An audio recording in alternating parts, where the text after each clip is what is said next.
Hi, welcome to Pennsylvania Newsmakers, and as always, thanks for watching. Well, Governor Corbett faces a $4 billion deficit, and he has said no new taxes. Guess what? We have the Budget Secretary of the Commonwealth, appointed by guess who? Governor Corbett. He's a guy with all the numbers. And then our popular financial literacy update after these words. This is Pennsylvania Newsmakers, a fast-paced, unrehearsed weekly discussion with and about the leaders who shape your world. And now, here's your host, Terry Madonna. Hi, welcome back to the program. Well, if you've been alive and in this state, you know that the big debate has been the governor's budget recommendation, $27.3 billion he faces. That's what he said he wants the legislature to adopt. Sitting across from me is Charles Zogby. He's the budget secretary, the man on the firing line. You're having a lot of fun, Mr. Secretary, aren't you? Well, it's a difficult budget year, but we're doing what the governor committed to the people of Pennsylvania. He committed that he was going to balance the budget without new taxes, and by cutting state spending, forcing the state to live within its means. That's what we're doing. Yeah. Well, I'll tell you, I don't think there's any doubt about it. It's been the commentary and the news of the month. I don't think I've seen another month in recent history where there's been so much debate. But let's get to the specifics of it. All right. As it now stands, the legislature has gotten your budget, and there's some debate going on about the education proposals that you made. You want to cut out about $650 million on higher education and $1.1 billion on basic ed. And here's what it looks like it's coming down to. Give me your response to this. It looks like they're going to reduce the monetary recommendations that you've made, the fiscal recommendations on the welfare side, and increase education. What's the administration's feelings about the trade-off between public welfare? Now remember, you all said these are the most vulnerable people, the safety net. You're going to fight to maintain the safety net for, you know, the poor and the vulnerable and the sick under the public welfare aspects. Looks like the legislature is going to say more in education, less in public welfare. What do you think about that? Well, that's certainly, I think, been a consistent refrain from members of the General Assembly. They'd like to see us try to save more in the Department of Public Welfare, put more back into higher education. You know, as I've told members, it's not as if we've hidden a bucket of money somewhere, unwilling to make cuts. We're working every day to produce savings in state government. Some of them are simply not things that you can do overnight. In public welfare, the bulk of that money goes for things like hospitals, nursing homes for our grandparents and our parents, support for those with intellectual disabilities. There are some issues with regards to the integrity of certain welfare programs, making sure that those that are eligible are taking advantage of them, and those that are not eligible, you know, are not on the roll. But you're open, obviously, to some compromise in that area. I mean, it now looks like, you know, to be candid with you, that the 50% cut to higher ed will be reduced. Now, I know that everybody's still going around about what the numbers will be, and the basic education cuts, some of them will be restored. But it's still, you still got the deficit. I mean, at the end of the day, the books have to be balanced. Am I right or wrong about that? Well, and as I've said to members, if you don't like this cut, where is your budget cut? It's living within that $27.3 billion that you mentioned. I understand there's areas that folks maybe felt we should, or feel that we should put money back into, but where do we find that money? I don't think at the levels, the $600 million plus that you mentioned for higher ed. I don't personally believe there is another $600 million in the budget to be cut, whether it's out of the Department of Public Welfare or other departments. So it's a difficult year, and guess what, Terry? Next year is going to be a difficult year, and the year after that, until we start producing jobs and economic growth to get us more tax Before revenue. I get to school choice and a couple of other, you know, obviously controversial things, let's talk about what your ultimate aim is. If you didn't have this deficit, if you came in, this administration, let's say the $4 billion didn't exist, what's the philosophy behind all of this? I mean, is your belief that, in general, state government has gotten too big, too overreaching, too much regulation? Is it the goal of this administration to substantially reduce the footprint of state government? Let me put it that way. Where do you go? You remember, this is 1 year. You've got at least 3 more. Right. I don't think this governor's not just, you know, his philosophy isn't to take a meat axe to government. There is a lot of areas where government needs to play a role, whether it's maintaining that social safety net, as you talked about, public safety, public health. What the governor's talked about is forcing government to live within its means. We can't wish away a $4 billion deficit. That's very real. And the large part of that, Terry, is because we had an administration prior to this governor that every year nearly outspent what came in. So just, as with your household budget or those of your viewers, you just simply can't operate a budget where you spend more every year than what you take in, and we're trying to bring that in balance. We're going to run to a break, but before I do, let me go. So, in other words, we can expect in future years out of this administration sort of reevaluations of the structural side. Are you going to ask yourself, what is government doing and why is it doing it? And we're going to make some fundamental changes. I mean, do you think that's where all this goes? I think the governor's, it's a laundry list of fundamental reforms, fundamentally reforming basic and higher education. We're going to be talking probably in the fall about divesting ourselves of the liquor business, getting out of the retail liquor business. We have things like pension reform, corrections reform. We have to bring down our prison costs. It's no longer sustainable. So I think there's a lot of areas where we're going to look at fundamental wholesale reform of the way the government does business.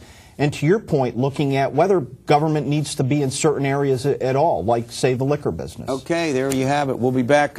Vouchers, you'll admit it's controversial.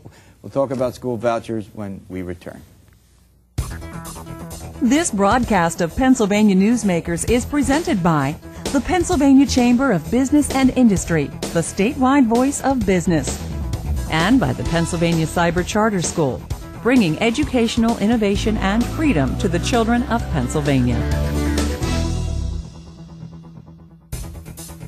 This broadcast of Pennsylvania Newsmakers is presented by ReconnectPA.org, supporting a comprehensive transportation funding solution, and by the Pennsylvania Manufacturers Association. Business in Pennsylvania is our business. Hi, welcome back to the program. I'm talking with the Budget Secretary of the Commonwealth, Charles Zogby. He's the point person. I think that's a fair thing to say on the governor's budget. Having more fun than you probably should have, Charles. All right, let's talk about school vouchers. It's controversial. It was tried before when you were in the original administration. It didn't get passed. There's, the public is not exactly wild about them for obvious reasons. What's your case for vouchers? Well, I think, Terry, the governor during the budget development process, particularly in education, talked about the definition of insanity, doing the same thing over and over again, expecting a different result. We've doubled the spend on our public schools, $13 to $26 billion, and yet our achievement among students is flat. What I find controversial is the fact that we're graduating. We hand tens of thousands of kids a diploma every year that they're not on grade level in terms of reading. They're not able to do math at grade level. And then they're sent out to post-secondary education where they have to do remedial courses or into the job market where they're not prepared. To me, that's a much bigger controversy than giving families the choice and control over the education of their child. Yeah, but that's giving the schools less money. You think that's going to improve schools, or is that just going to leave them with less resources? Terry, I think it's time that we start talking about kids and a child-centered education, not buildings and districts. We've given money to our public school system year after year. We always hear cries for more money. It never seems to be enough. And yet again, we're not seeing the results in terms of our kids and their achievement levels. That has to change. What about the mandates? Now, as you know, there's a package of bills moving through the legislature that would reduce mandates on schools. I've looked at them, and it doesn't look like, even though I think some of them are important, we don't get into the debate specifically about them, they don't seem to reduce the fiscal impact on schools. State government, you all in state government, keep requiring schools to do more and more with less, and and now if you take money away from them, but you require them to do all these things, how do the schools deal with that problem? Well, the governor has put forward a number of proposals to relieve schools of mandates. He's talked more broadly, and keep in mind, Terry, we only had 6 months to put together, or 6 weeks rather, to put together a budget. So as I say, Rome wasn't built in a day. We've put some reforms on the table that the governor wants to see done. He's going to come back. He's talked more broadly about, setting goals for our districts, but giving them greater flexibility. I think this is really a first step. We want to let districts manage towards achievement goals for kids. All right, I'm going to put you on a spot. You're, two senators, Utachek and Erickson, a Democrat and a Republican, have proposed an initial tax on Marcellus Shale of 2% to be increased over time to 5%. Let's say now, by the way, the governor has said no tax, a fee is not a tax. Taxes. We got it. Okay. But let me put it this way. This proposal by Utachek and Erickson passes the legislature. 2% tax. What do you think the governor would do? Well, I don't think that proposal is going to pass the legislature to get to the governor's desk. The governor's been very clear. He's not going to raise. He's not going to raise taxes. He said in his campaign, he committed to the people of Pennsylvania that he wasn't going to raise taxes. He's not going to raise taxes. Folks can bring it up over and over again.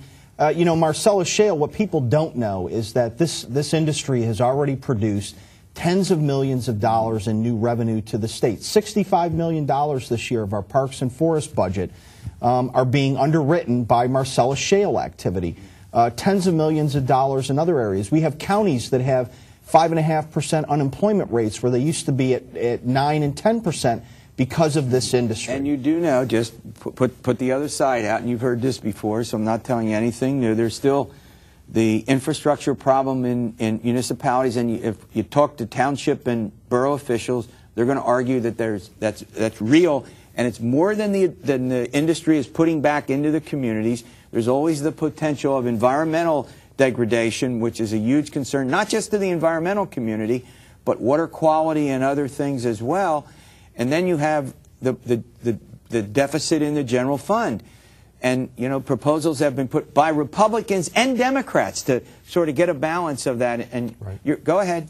Well, I was going to say that, you know, Governor Rendell proposed before he left office what I understand is the most onerous severance tax for shale activity in the nation that would have produced about $170 million in revenue. That's not going to close a $4.2 billion deficit. On water quality, I've sat with Secretary Krancer of Department of Environmental Protection. A lot of the Marcellus Shale activity is underwriting inspectors to make sure that we don't have degradation in our water quality, that we're protecting our environment. The governor feels very strongly about maintaining the quality of our environment and our water and not letting it be impacted by the shale activity. So I think the governor's taken the long view of how do we harness this industry for the long-term economic benefit of the Commonwealth. We can become, in a few short years, the second largest energy-producing state in the nation that can provide jobs across the Commonwealth. We don't need to blow this chance by putting onerous taxes on the industry. But I think it's fair to say, now we don't have a lot of time with you, so I want to move on to pensions, but this debate is going to linger on, you know, within concerns about the environment. Pensions. We had the pension reform, you know, cut the pension debt from about $57 billion, $58 billion to $27-28. You know, the governor would prefer, I think, a 401k. Are you going to push for pension reform? How soon? Well, I'm going to leave it to the governor to set the timing for his agenda, but I think that is something that we need to look at. You look at the budget, we have about I think a $300 million increase in pension costs. This year, we're going to see another increase next year. We're out of time, but this is you're not going to let this alone. This is coming back. No, I think we have to address it. All right, there you have it. The budget secretary, he'll be back. All right, our popular financial literacy update. It's on its way. This broadcast of Pennsylvania Newsmakers is brought to you by Pennsylvania Credit Union Association. Pennsylvania Credit Unions, where people are worth more than money. To find a credit union that is right for you, check out ibelong.org. And by the Energy Association of Pennsylvania, Pennsylvania's energy information source. This broadcast of Pennsylvania Newsmakers is presented by the State System of Higher Education. 14 state-owned universities. The state system is the largest provider of higher education in Pennsylvania. And by the Hospital and Health System Association of Pennsylvania, working towards a healthy Pennsylvania. Okay, welcome back. Financial Literacy Update time with Rick Wargo. He's the General Counsel with the Pennsylvania Credit Union Association, and Mike Wishnow, he's on here. I don't even have to give his title anymore. He's a vice. He does something, whatever you do, right, Michael? All right, look. The need for financial education, and oh man, particularly among young folks. Go ahead, start us. Well, April is Financial Education Month, Financial Literacy Month. President declared it as such, Governor declared it as such, and it's one time a year where various groups look at what we do to help educate not only children, but adults and everyone when they need financial education in their lives. Okay. Now, what do we know about percentages? You guys have a couple of. Just quickly go through a couple of these things. We don't have to weigh on, heavily stay on them, but go ahead. Sure. Too many people think, parents and children alike, that money grows on trees. Oh, really? Only 30% of parents said their high school offers a course on practical money management, things of that nature. 76% of parents say their high school students do not have budgets. That's a really critical time. If you have the high schooler transitioning to college, there's no better time to start emphasizing a budget and wise use of money. And Terry, how many times have we talked about the debt that college kids have with the credit cards, and frankly, the debt overall? The National Foundation for Credit Counseling just came out with its annual Financial Education Month survey, and what it found was, first of all, good news, consumers are more willing to spend this year than they were last year. Bad news, 2 out of 5 Americans, when they grade themselves, give themselves a C, D, or F on their personal financial knowledge. So parents don't think they know stuff all that well, and therefore imparting it to their kids. And by the way, just on this college business, I noticed that 55% of college students acquire their first credit card during their first year in college. And even though they have some limits, a lot of them have no sense about they have to pay this bill at some point, They don't fundamentally grasp that a bill is coming at the end of the month. I just swipe the card and I buy books, I buy pizza, I buy beer, and that it adds up, and that depending on where you got the card, you're going to pay interest at... Going out and buying a beer? The ones that are 21. College students? All right, we'll get that out. Those that are 21, go ahead. Yeah, I mean, and we've done this over the years. I mean, it's how we get people responsible and understand. We haven't talked about, I don't know, Michael, you've been on for years now. I don't know if we've talked about this before, about this budget thing, about the degree to which young people themselves need to sit down and do some planning with the budget so that when they transition, right, when they get married, have kids, go off into the sunset, whatever they're going to do. Yeah, and in today's day and age, with all the online tools available through credit unions, through banks, through educational websites, you can really do a budget very quickly.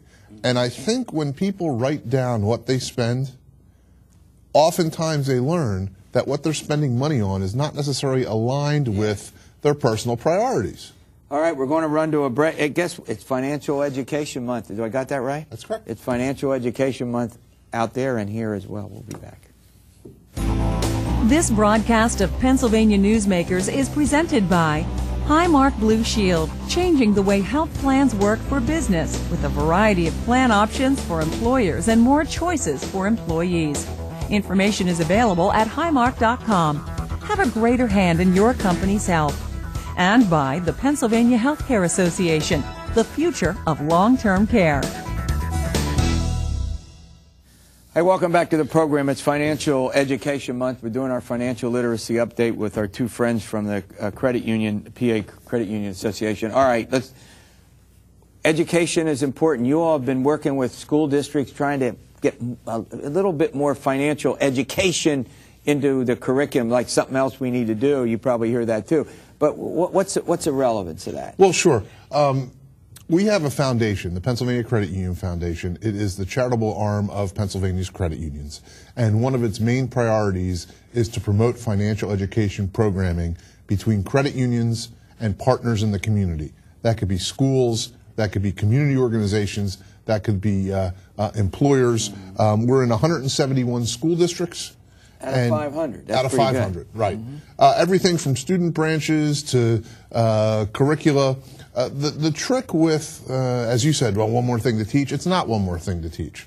Financial education can be sort of intertwined with economics, with math, with reading. And our approach, I was just going to ask Mike, our approach is not to dump it in the lap of the school district or the teacher. In the credit union community, we are willing to step in there. We have the volunteers that will teach it. We can provide the materials and the resources, the text to use. Absolutely. Absolutely. And you're also doing it, I understand, you know, you have Spanish, it's bilingual programs in this as well. Oh, yeah. We have a bilingual, easy for you to say, a bilingual program Go ahead.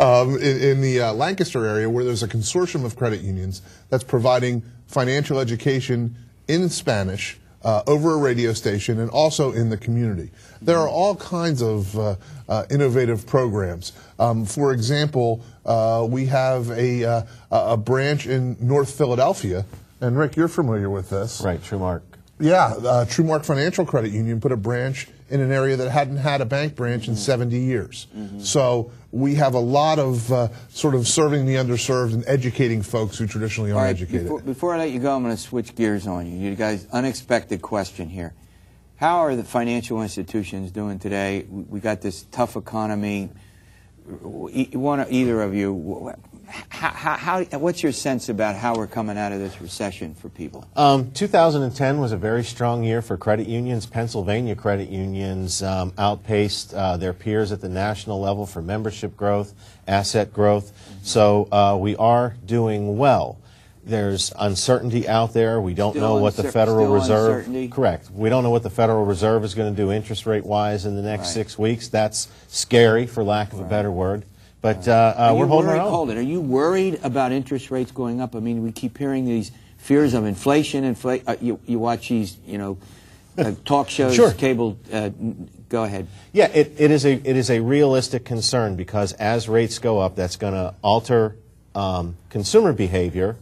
In addition, that's going to force banks, credit unions to alter a little bit of their service delivery and rearrange their balance sheets to operate effectively. All right. Well, as always, thanks for coming in. So, I always have to throw you a curveball every now and then. All right. There we have it. Thanks for watching this edition of Pennsylvania Newsmakers. And as always, you stay well.